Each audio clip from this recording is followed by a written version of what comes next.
नमस्कार दोस्तों, मैं सोनू शर्मा। एक छोटा बच्चा पढ़ने और कुछ बनने स्कूल जाता है, लेकिन स्कूल में उसे बाकी बच्चों के साथ बैठने नहीं दिया जाता। उसे एकदम अलग से कोने में बिठाया जाता है।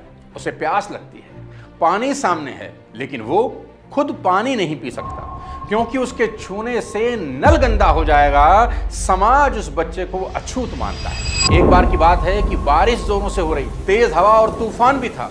बच्चा एक घर की ओट में खड़ा था बारिश से बचने के लिए। उस घर की महिला ने उसे देखा और गुस्से में कीचड़ में धकेल दिया। वो महिला गुस्से में बोली, तुम मेरे घर की दीवारों को छू क्यों रहे हो? तुम अछूत हो, मेरा पूरा घर गंदा हो गया। उस बच्चे की सारी किताबें कीचड़ से भर गई और खराब हो गई। किसी छोटे से बच्चे का इससे बढ़कर क्या ह्यूमिलेशन हो सकता है? अब जरा सोचिए, जो बच्चा खुद से पानी नहीं पी सकता था, जो बच्चा बाकी बच्चों के साथ बैठकर पढ़ नहीं सकता था, जिसके छूने से दीवार अपवित्र हो जा रही थी, वही बच्चा एक दिन अखंड भारत का पहला कानून मंत्री बनता है। वही बच्चा भारत के संविधान निर्माण में सबसे महत्वपूर्ण भूमिका निभाता है। और वही बच्चा करोड़ों लोगों को बराबरी, सम्मान और अधिकार का रास्ता दिखाता है। दोस्तों, यह कहानी सिर्फ डॉक्टर भीमराव रामजी अंबेडकर साहब की नहीं है।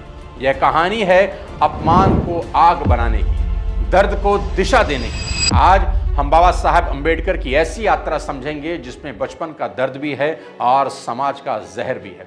और आज कुछ ऐसी कहानियां सुनाऊंगा जो आपके दिल को चीर कर रख देंगी। इस वीडियो को मैंने 7 चैप्टर में डिवाइड किया है और 7वां चैप्टर सबसे ज्यादा खास है, इसलिए लास्ट तक इसको देखिएगा जरूर।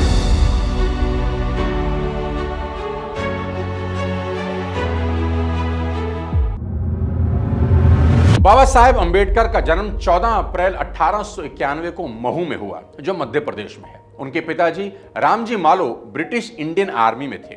घर में डिसिप्लिन और एजुकेशन का माहौल था, लेकिन समाज में जाति का जहर था। बाबा साहब बचपन से ही पढ़ाई में बहुत अच्छे थे, लेकिन उस समय भारत में एक बहुत बड़ा दुर्भाग्य था। इंसान की योग्यता से पहले उसकी जाति देखी जाती थी। आज अगर किसी बच्चे का रिपोर्ट कार्ड खराब आ जाए तो घर वाले बोलते हैं, बेटा मेहनत करो, सब ठीक होगा। लेकिन बाबा साहब के जमाने में समाज कहता था, तुम मेहनत कितनी भी कर लो, तुम्हारी जगह नीचे ही है। जिस स्कूल में वो पढ़ते थे, वहां उन्हें अपने भाई के साथ आखिरी सीट पर कोने में बिठाया जाता था, वो भी घर से लाई बोरी के ऊपर। और स्कूल खत्म होने के बाद उन्हें अपनी बोरी, जिस पर बैठकर वो पढ़ते थे ना, साथ उठाकर ले जानी पड़ती थी, क्योंकि स्कूल का चौकीदार उस कपड़े को छूता तक नहीं था, क्योंकि उस पर बाबा साहब बैठे थे। और वजह थी अंबेडकर जी की जाति, जिसे अछूत कहा जाता था। पर इससे भी ज्यादा दर्दनाक कहानी है उनके पानी पीने को लेकर। स्कूल में उन्हें पानी पीने के लिए खुद घड़े और नलके को छूने की परमिशन नहीं थी। कहा जाता था उनके छूने से नल गंदा हो जाएगा। अगर उन्हें प्यास लगी है ना, तो किसी ऊंची जाति के चपड़ासी या व्यक्ति को वहां आना पड़ता था और तब तक सिर्फ उनको इंतजार करना है। सोच के देखिए कि ये कितना इंसल्टिंग हो सकता है कि किसी एक बच्चे के लिए कि आपको प्यास लगी है, पानी सामने है और आप पी नहीं सकते। और जब चपड़ासी आता था ना, तो वो उन्हें दूर से पानी डालता था।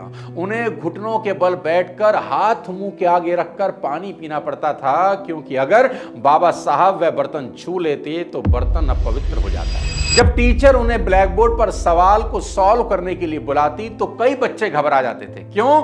क्योंकि उनके टिफिन ब्लैक बोर्ड के पास रखे होते थे। बच्चे डरते थे कि अगर बाबा साहब ब्लैक बोर्ड के पास गए और उनके टिफिन को छू लिए तो उनका टिफिन अपवित्र हो जाएगा। बचपन में एक बार बाबा साहब अपने भाई बहनों के साथ अपने पिता से मिलने गए। स्टेशन पर उतरे और आगे जाने के लिए उन्हें बैलगाड़ी चाहिए थी। गाड़ीवान पहले तैयार हो गया, लेकिन जैसे ही उसे पता चला कि ये बच्चे महार जाति के हैं, यानी अछूत हैं, तो उसका व्यवहार बदल गया। उसने उन्हें गाड़ी में बैठाने से इनकार कर दिया। बहुत गिड़गिड़ाने के बाद वह मान तो गया, लेकिन उसने एक शर्त रख दी। जानते हैं क्या? उसने कहा, वह गाड़ी खुद नहीं चलाएगा, तुम्हें खुद चलानी होगी। और छोटे छोटे बच्चों को खुद बैलगाड़ी चलानी पड़ी। दोस्तों, ये उस भारत का चेहरा था जहां जाति के आधार पर इंसान की कीमत तय की जाती थी। लेकिन यहां बाबा साहब ने एक बात सीख ली कि दुनिया रास्ता अगर नहीं देगी ना, तो रास्ता खुद बनाना होगा। अब बात थी पढ़ने की, खुद को इतना ऊंचा उठाने की कि लोगों को आपको देखने के लिए अपनी गर्दन इतनी ऊंची उठानी पड़े कि गर्दन में ही मोच आ जाए। बाबा साहब ने मुंबई के एल्फिंस्टन कॉलेज से बैचलर डिग्री ली और उस समय किसी दलित बच्चे का हायर एजुकेशन तक पहुंचना बहुत बड़ी बात थी। लेकिन बाबा साहब यहां रुकने वाले कहां थे। उन्होंने अमेरिका की कोलंबिया यूनिवर्सिटी से एमए और पीएचडी की, फिर लंदन स्कूल ऑफ इकोनॉमिक्स से एजुकेशन ली, कानून पढ़ा, अर्थशास्त्र पढ़ा, राजनीति पढ़ी, समाज को समझा, धर्म को समझा। दुनिया ने जब उन्हें ह्यूमिलेट किया, उन्हें अछूत कहा, उनका अपमान किया, तो उन्होंने तलवार नहीं उठाई, उन्होंने किताब उठाई। कहते हैं उस जमाने में उनके पास देश में किताबों का सबसे बेहतरीन कलेक्शन था।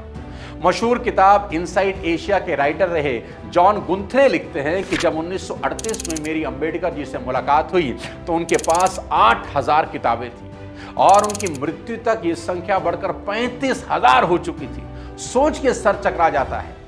बाबा साहब ने 3 बड़ी इंपॉर्टेंट चीजें कही थी। पहला, शिक्षित बनो, दूसरा, संगठित रहो और तीसरा, संघर्ष करते रहो। और यह कोई नारा नहीं था, यह एक फॉर्मूला था। उनका कहना था शिक्षित बनो क्योंकि बिना ज्ञान के समाज तुम्हें बार बार धोखा देगा। फिर उन्होंने कहा संगठित रहो क्योंकि अकेले इंसान को दबाना बहुत आसान होता है। और फिर वो बोले संघर्ष करो क्योंकि अधिकार कभी प्लेट में सजाकर नहीं मिलते। गौर करने वाली चीज यह है कि बाबा साहब ने शिक्षित बनो पहले कहा और संघर्ष करो बाद में, क्योंकि बिना ज्ञान का संघर्ष कई बार शोर बन जाता है दोस्त, और ज्ञान के साथ संघर्ष आने वाली पीढ़ियों को बदल देता है। बाबा साहब की जिंदगी में महाड़ सत्याग्रह किसी युद्ध की पहली निर्णायक लड़ाई जैसा था, क्योंकि यह लड़ाई सिर्फ पानी की नहीं थी, यह लड़ाई थी सम्मान और इंसान होने के अधिकार की। 1923 में बॉम्बे लेजिस्लेटिव काउंसिल में समाज सुधारक एसके बोले ने एक प्रपोजल रखा कि जिन लोगों को उस समय अछूत कहा जाता था उन्हें सार्वजनिक कुओं, तालाबों, स्कूलों और सरकारी सुविधाओं का उपयोग करने का अधिकार मिलना ही चाहिए। 1924 में महानगर पालिका ने इसे मंजूरी दी। कागज पर अधिकार तो मिल गया, लेकिन जमीन पर छुआछात अब भी वहीं खड़ा था। महाड़ में एक पब्लिक तालाब था, उसका नाम था चवदार टैंक। कानून कहता था पानी सबका है, कोई भी पी सकता है, लेकिन समाज कहता था तुम इसे छू नहीं सकते, हाथ नहीं लगा सकते। अब जरा आंख बंद करके सोचिए 2 मिनट। गर्मी का दिन है, गला सूख रहा है, पानी सामने है, लेकिन आपको कहा जा रहा है छुओगे तो पिटोगे। बाबा साहब इस दर्द को बहुत अच्छी तरह समझते थे, क्योंकि बचपन में उन्हें स्कूल में पानी पीने के लिए किसी और का इंतजार करना पड़ा था। बाबा साहब बोले बहुत हो गया। 20 मार्च 1927 को बाबा साहब हजारों लोगों के साथ महाड़ पहुंच गए। उसी तालाब के पास उन्होंने कहा आज हम सिर्फ पानी पीने नहीं जा रहे, आज हम यह साबित करने जा रहे हैं कि हम भी इंसान हैं। और फिर उन्होंने अपने हाथों से पानी लिया और पिया। उनके साथ हजारों लोगों ने भी पानी पिया। यह सिर्फ पानी नहीं बल्कि आत्मसम्मान की बात थी। यह उद्घोष था कि हम इस देश के नागरिक हैं, किसी की दया पर जीने वाले लोग नहीं। लेकिन जैसे ही यह खबर फैली, ऊंची जाति के लोगों में हड़कंप मच गया, अफवाहें फैल गई, दलितों पर हमला हुआ, कई लोग घायल हुए और फिर सबसे शर्मनाक बात यह हुई, यह कहा गया कि चवदार टैंक अपवित्र हो गया। उसकी कथित शुद्धि के लिए गौमूत्र और गोबर का इस्तेमाल किया गया, मंत्र पढ़े गए। सोचिए दोस्तों, किसी के छूने से पानी कैसे गंदा हो जाता है। तालाब अपवित्र नहीं हुआ था, समाज की मानसिकता पवित्र थी। उस दिन बाबा साहब ने समझ लिया कि सिर्फ कानून बना देना काफी नहीं है, समाज की चेतना को बदलना होगा। क्योंकि अगर कागज पर अधिकार हैं लेकिन जमीन पर इंसान को पीटा जा रहा है तो संघर्ष अभी खत्म नहीं हुआ। अब कहानी का सबसे पावरफुल मोड़ आता है। 1947 में भारत आजाद हुआ। पंडित नेहरू की लीडरशिप में देश की पहली सरकार बनी और अखंड भारत के इतिहास में वो बच्चा जिस बच्चे को स्कूल में पानी नहीं पीने दिया गया, स्कूल में जिसे अलग से कोने में बिठाया गया, किसी के घर की दीवार के साथ खड़े होने पर जिसे धक्का देकर कीचड़ में गिरा दिया गया, वो बच्चा अब स्वतंत्र भारत का पहला कानून मंत्री बन गया। जिसे समाज ने अछूत कहा, आज उसी व्यक्ति के हाथों अब देश के नागरिक अधिकारों की नींव रखी जानी थी। और यह कोई छोटी बात नहीं थी, यह इतिहास को करारा जवाब था। और फिर बाबा साहब संविधान सभा की ड्राफ्टिंग कमेटी के चेयरमैन बने। उन्होंने भारत के संविधान को आकार देने में सबसे इंपॉर्टेंट रोल प्ले किया। आज देश का संविधान सिर्फ कानून की किताब नहीं है, यह संविधान उन लोगों की उम्मीद है जिन्हें सदियों तक बराबरी नहीं मिली। बाबा साहब अंबेडकर के करीबी रहे शंकरानंद शास्त्री अपनी किताब my experiences and memories of doctor Baba Saheb Ambedkar में लिखते हैं कि मैं रविवार 20 दिसंबर 1944 की दोपहर 1 बजे अंबेडकर जी से मिलने उनके घर गया। उन्होंने मुझे अपने साथ जामा मस्जिद इलाके में चलने के लिए कहा। वो उन दिनों पुरानी किताबें खरीदने का अड्डा हुआ करता था। उनके जामा मस्जिद में होने की खबर चारों तरफ आग की तरफ फैल गई। लोग उनके चारों ओर इकट्ठा होने लगे। इस भीड़ में भी उन्होंने अलग अलग टॉपिक पर कोई 2 दर्जन किताबें खरीदी। और सबसे कमाल की बात यह है कि वो अपनी किताबों को किसी को भी पढ़ने के लिए उधार नहीं देते थे। वो कहा करते थे कि अगर किसी को उनकी किताबें पढ़नी है तो उनकी लाइब्रेरी में आकर पढ़ सकता है। अंबेडकर जी के एक और अनुयायी नामदेव निवगड़े साहब अपनी किताब in the tiger shadow the autobiography of Ambedkar में लिखते हैं कि रात में अंबेडकर अपनी पढ़ाई में इतना खो जाते थे कि उन्हें बाहरी दुनिया का कोई ध्यान ही नहीं रहता था। एक बार देर रात में उनकी स्टडी में गया और उनके पैर छू लिए। बाबा साहब ने बिना ऊपर देखे कहा, टॉमी ये मत करो। टॉमी उनका कुत्ता था। जब बाबा साहब ने ऊपर देखा और सामने नामदेव जी को पाया तो वो थोड़ा झेंप गए। अब आप जरा सोचिए कि पढ़ाई में कितनी गहरी होगी उस इंसान की रुचि कि इंसान को लगे कि पैर किसी व्यक्ति ने नहीं, कुत्ते ने छुए हैं। बाबा साहब का जीवन बहुत साधारण था। वो टाइम को सोने से भी ज्यादा कीमती मानते थे। जब कोई उन्हें बाहर खाने पर बुलाता तो बाबा साहब साफ कह देते थे कि अगर दावत देनी है तो खाना मेरे घर भेज दो। बाहर आने जाने और बेकार की बातों में मेरा 1 घंटा बर्बाद होगा, मैं उस 1 घंटे में कोई बेहतर काम कर सकता हूं। सोचिए दोस्तों, हम लोग 1 घंटा बचाने के लिए नहीं, 1 घंटा काटने के लिए मोबाइल खोलते हैं। और बाबा साहब वो 1 घंटा बचाकर इतिहास लिख रहे थे। इतना बड़ा नेता, इतना बड़ा विद्वान, लेकिन न शराब, न स्मोकिंग, न दिखावा, खाना भी बेहद सिंपल। बाजरे की रोटी, थोड़ा सा चावल, दही और थोड़ी सी मछली। आजकल थोड़ा पैसा आते ही लाइफस्टाइल बदल जाती है। लोग कहते हैं भाई स्टेटस मेंटेन करना पड़ता है, लेकिन बाबा साहब ने सिखाया कि स्टेटस कपड़ों से नहीं, ज्ञान से बनता है। कहते हैं बाबा साहब कभी कभी खुद खाना भी बनाते थे। एक बार उन्होंने अपने हाथों से 7 पकवान बनाए और मेहमानों को खिलाया। उन्हें मूली और सरसों का साग बेहद पसंद था। अब जरा सोचिए, भारत की एग्जीक्यूटिव काउंसिल का लेबर मेंबर अपने हाथ से खाना बना रहा है। और आजकल कुछ लोगों को डेजिग्नेशन मिल जाए तो आदमी चाय का कप खुद नहीं उठाता। कहते हैं बाबा साहब को बागवानी का बड़ा शौक था। किताबों के बीच रहने वाला आदमी पौधों से भी प्यार करता था। संघर्ष से भरा हुआ आदमी फूलों में भी सुंदरता देखता था।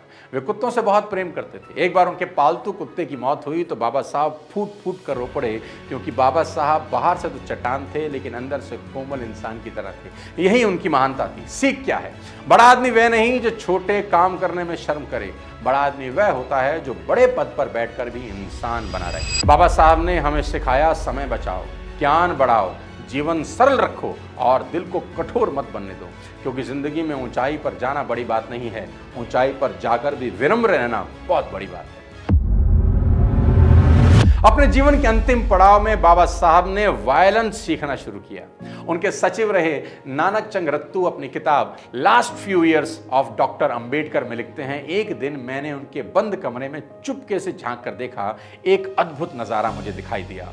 बाबा साहब दुनिया की चिंताओं से दूर अपने आप में मग्न एक कुर्सी पर बैठे वायलिन बजा रहे थे। मैंने जब ये बात घर में काम करने वाले लोगों को बताई तो सबने बारी बारी जाकर वो अद्भुत नजारा देखा और सभी बेहद खुश हुए। बाबा साहब ने जीवन भर जाति व्यवस्था के खिलाफ लड़ाई लड़ी। उन्होंने बहुत पहले कह दिया था कि मैं हिंदू के रूप में पैदा जरूर हुआ हूं, लेकिन हिंदू के रूप में मरूंगा नहीं। और फिर आया वो ऐतिहासिक दिन 14 अक्टूबर 1956 नागपुर। लोग दूर दूर से चले आ रहे थे। कोई पैदल आया, कोई साइकिल से, कोई बैलगाड़ी से, कोई कार से। मकसद सिर्फ एक था, बाबा साहब के साथ इतिहास का हिस्सा बनना। उस दिन लाखों लोगों ने बाबा साहब के साथ बौद्ध धर्म अपनाया।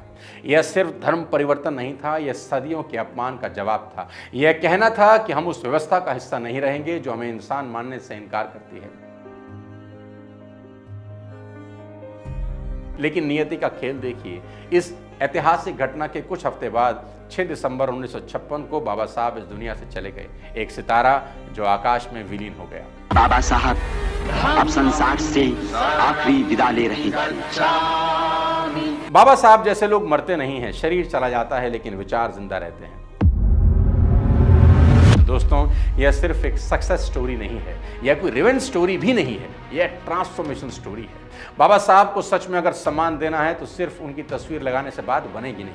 सिर्फ जय भीम बोलना काफी नहीं होगा, उनकी तरह पढ़ना होगा, उनकी तरह सोचना होगा, उनकी तरह समय की कीमत समझनी ही होगी। क्योंकि बाबा साहब ने हमें सिर्फ संविधान नहीं दिया, उन्होंने हमें यह भरोसा भी दिया कि जिस इंसान को समाज नीचे धकेलता है, अगर वह ज्ञान, अनुशासन और आत्मसम्मान के साथ खड़ा हो जाए तो वही इंसान इतिहास बदल भी भी सकता है। और अंत में बस इतना याद रखिए कि जिस बच्चे को पानी नहीं मिला उसने देश को अधिकारों का अमृत दे दिया। जिसे अछूत कहा गया उसने भारत को संविधान दिया। जिस समाज ने उसे अलग बिठाया उसे इतिहास ने सबसे ऊंची जगह पर बिठा दिया। यही है बाबा साहब अम्बेडकर, संघर्ष का नाम, ज्ञान का नाम, आत्मसम्मान का नाम और भारत की चेतना का नाम। वीडियो अगर पसंद आया हो तो अपने 3 चाहने वाले दोस्तों को जरूर भेजिए। अगले किसी और वीडियो के साथ जल्द आपसे मिलता हूं, तब तक अपने स्वास्थ्य का ध्यान रखिए। जय भीम।